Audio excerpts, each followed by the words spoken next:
Hello everyone, welcome to the biotechnology class on my channel. So let's start today's class. The term biotechnology was coined in 1917 by a Hungarian engineer Karl Erecki. During the end of 20th century, biotechnology emerged as a new discipline of biology integrating with technology. But the root of biotechnology lies in biology only. There was no sudden sprout of this discipline, but some of the methods for production of products were developed centuries back.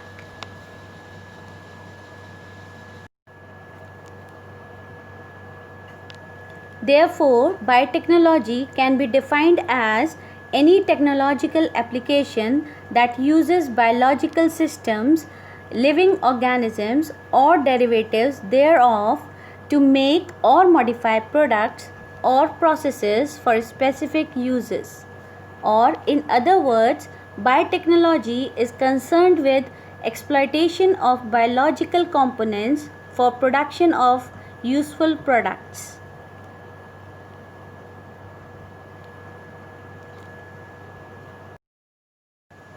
Now, let's see historical perspective. The traditional biotechnology, which refers to the processes that are based on the natural capabilities of microorganisms, include the making of curd, bread, wine, and beer, which was originated in prehistoric kitchens, and the process leading to the development of these products came to be known as fermentation.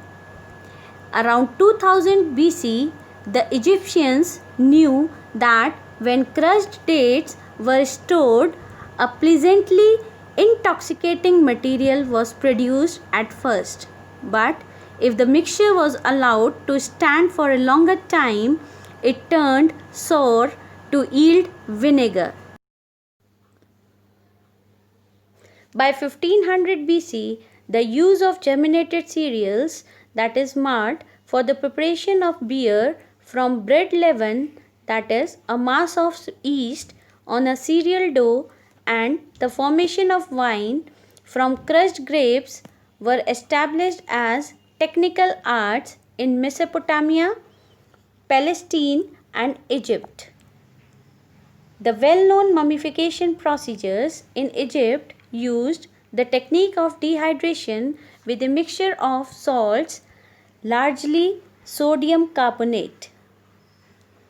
By 18th century, it was observed that fermentation could be classified into three groups depending upon the final products: evolution of gas, formation of alcohol, and production of acid.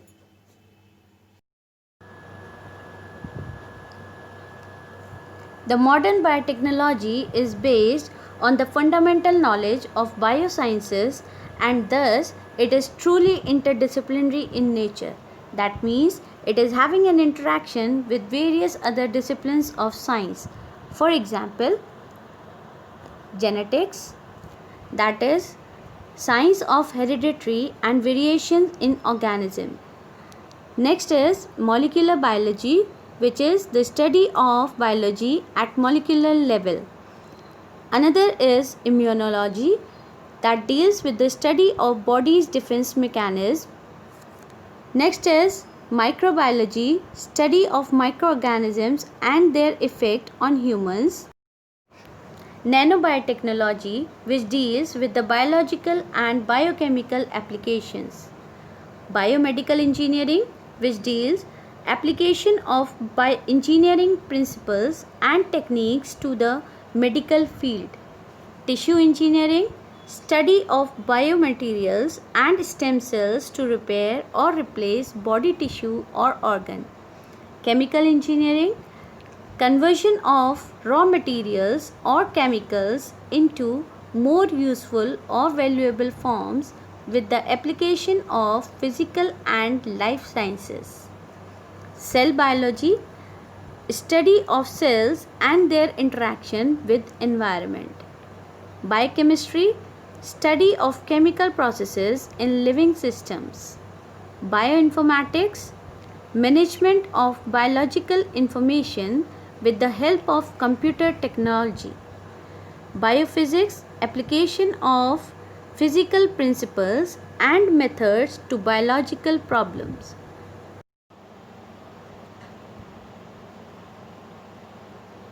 Modern biotechnology has already made its presence felt in our daily life in many ways, and now it is providing new opportunities for career advancement like livestock, which deals with the domesticated animals kept to produce commodities or labor, crop, a cultivated plant grown commercially on a large scale, pharmaceuticals, drug or medicines used in medical treatment, diagnostic, characteristic or indicative of a disease, vaccine, any antigen or antibody that confers immunity to a particular disease. Now we will look microorganisms as causative agents of fermentation. So, in the early 19th century, Nicolas Appert, a French manufacturer of confectionery, described methods for preserving foods by putting them into tightly closed vessels that were then heated in boiling water.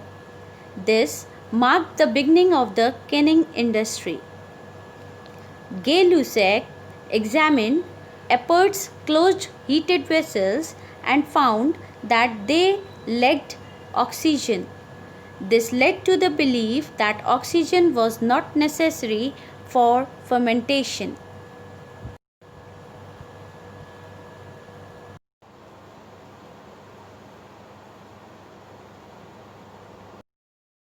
Cagniard Latour in 1838 described the involvement of brewer's yeast in alcoholic fermentation based on its constant occurrence in fermentation, cessation of fermentation under the conditions that killed yeast such as boiling, treatment with arsenate, etc. Cessation means stoppage, and it was evoked and increased by the process itself, a phenomenon that applies to living organisms only.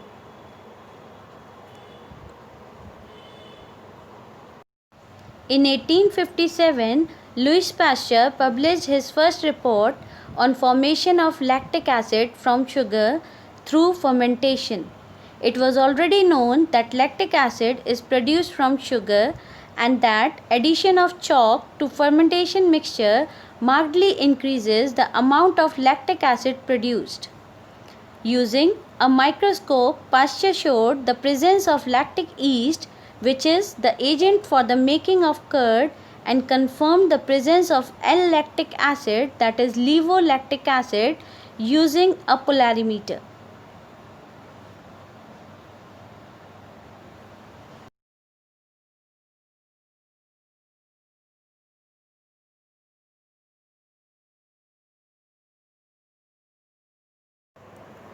In 1860, Louis Pasteur presented a detailed report on alcoholic fermentation, in which he concluded that the act of fermentation is a phenomenon which is unique and very complex, as it can be a phenomenon correlated with life, giving rise to multiple products such as succinic acid, glycerin, etc., all of which are necessary.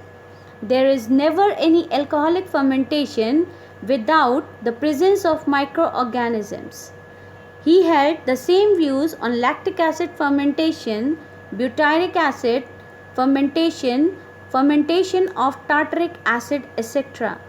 He did not comment on the chemical act of cleavage of the sugar. That means whatever breakdown of sugar has to be taken place, within that whatever chemical activity is going to take place, he has not commented on that. Fermentation appears to be a physiological phenomenon and it is a consequence of anaerobic life. use of fermenting bacteria like Lactobacillus, Leuconostoc, Lactococcus, etc. was found various applications in kitchen technologies to make yummy dishes.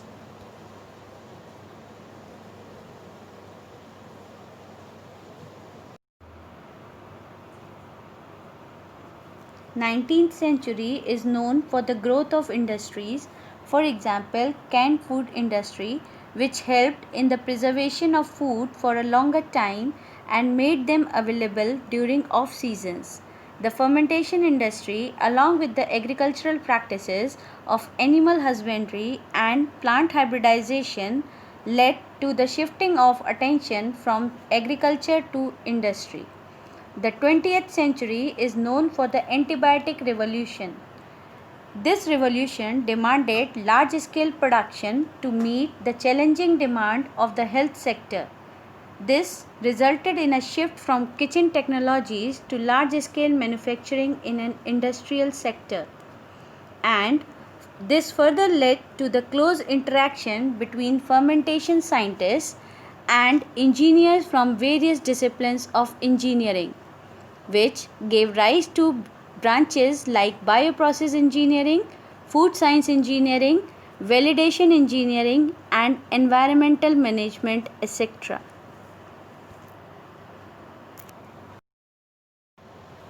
Now, we will look for the practice of making curd, in which 1 liter of either fresh milk, which is boiled and then cooled to 37 degrees centigrade, or cold pasteurized milk or refrigerated boiled milk is taken and warmed to 37 degrees centigrade. Then a teaspoon of previous day's curd is added and distributed uniformly by stirring it. Leave it at room temperature for 4 hours. The curd is ready. Again leave it for another 2 hours. Two-phase separation having whey on top of the curd is there. 3 observations after performing this activity are: the raw material milk has been converted completely into a semi-solid product in 4 hours by the addition of only 1 teaspoon of curd. The raw material, which is a white homogeneous slightly sweet liquid, has been converted into a semi-solid sour tasting product. There appears to be both a physical as well as chemical change during the process. Thank you and have a nice day.